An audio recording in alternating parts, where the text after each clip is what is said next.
Hi, Peter Boolkah here and welcome to today's edition of the Transition Guy.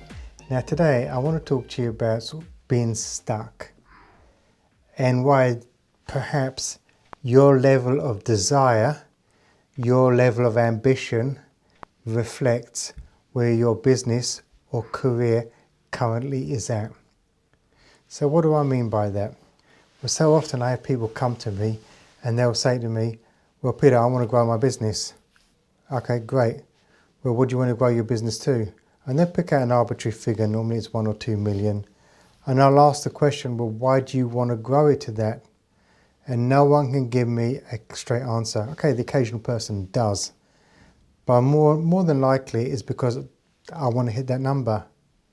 Okay, well, do you need to hit that number? What do you mean? Well, does the business need to hit that number? For what reason? What reason does the business have to hit 2 million? Then they'll think about it. Well, it doesn't need to. I just want it to. And there's a challenge. Do you really want the business to hit that number? Now think back. Think back to when you were sort of just finishing school, education, whatever, and you were going into your first job or you started your first business, your sort of business venture. When you were younger, you already had lots of things to work towards. You probably had the car you wanted to buy, the clothes you wanted to buy, the family you wanted to start, the house you wanted to buy. The list was endless. Therefore, you needed to generate the money to be able to pay for that stuff.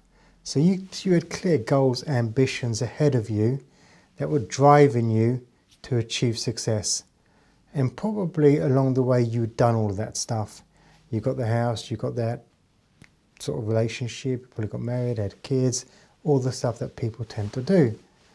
However, then set in the comfort zone. And before you knew it, you became comfortable. And life was no longer a struggle, life was okay. So you wasn't necessarily living it like your original dreams sort of had envisaged, but you weren't either slumming it. So you were in a place where life was okay, it was reasonable. And that was it, you settled. And so many people settle. The original goals and ambitions that they had back in the day, they kind of achieved them without realizing they achieved them.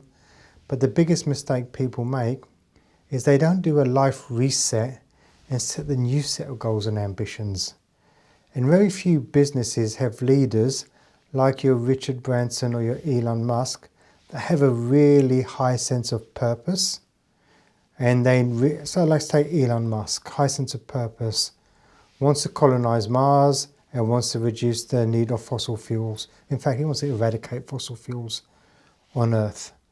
So that's forcing him to build some seriously big companies to generate the cash necessary to be able to achieve those goals. No different to Richard Branson, who's trying to clean up the ocean. Again, that requires a huge sum of money, which means that he has to then get the businesses in place to generate that, so he's got the resources to achieve those goals. The reality is, for the majority of us, when we start a business, that business is there to facilitate our personal goals. And once they have been met, then that business will tick along at our level of desire.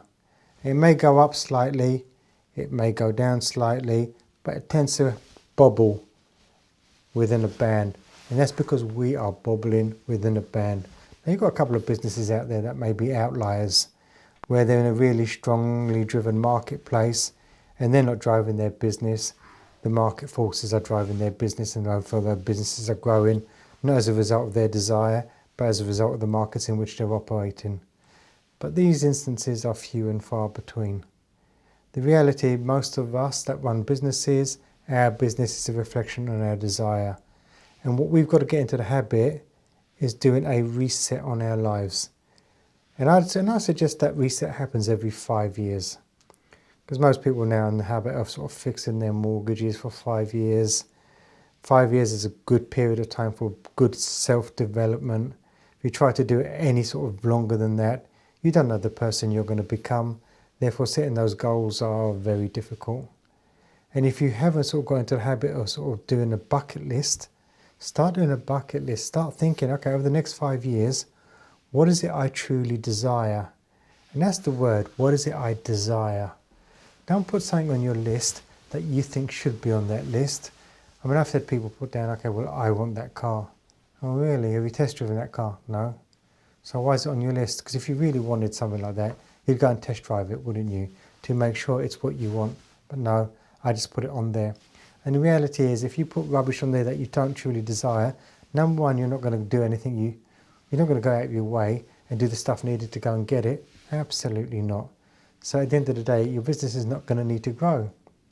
If you're in the house that you like, but you haven't decided on a house that you truly love, and you haven't gone out there and you don't know what it looks like, you don't know how much it's going to cost, guess what? What is the point? You're never ever going to drive yourself to get it, so you're just going to stay where you are. So remember, the business is a reflection of your desire today. If you want to change your business, you've got to first change you. You've got to change where you want to go. So what I would suggest is do yourself a 5-year plan, the things that you want. So do you want to move house, the things that you want to buy, the experiences you want to have, etc. List them all out and then put a cost to each and every single one of them. Some things may be free, others will cost money, and work out how much it will cost to actually get the stuff that you truly want. And it's got to be stuff you truly want. Don't bullshit yourself. And once you've done that, then you can look at the gap. This is where I am right now. This is where I need to be. Now you can start thinking, okay, in order to get the stuff that I really want in life, that I really now want to move towards, because you've got to be moving towards something. If a tree isn't growing, it's dying. If a person isn't growing, it's dying. If a business isn't growing, it's dying. So you've got to be always moving towards. So if you then got that list of what you're moving towards, then you can start learning, okay, this is my gap. What do I now need to learn to be able to get my business to facilitate that?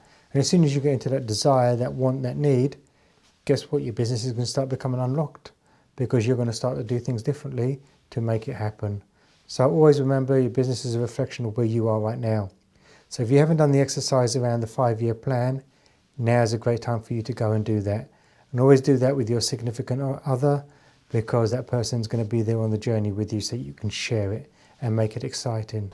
If anything I've covered today resonates with you and you want more information on how to create your 5-year plan, head over to Boolkah.com and get in touch. Or if you've got any short questions, put them in the comments section and I'll get back to you. And if you've loved today's episode, please like it and share it with anybody else that you know that would benefit. And thank you once again for tuning in today. And remember, failing to learn is learning to fail. Please stay safe.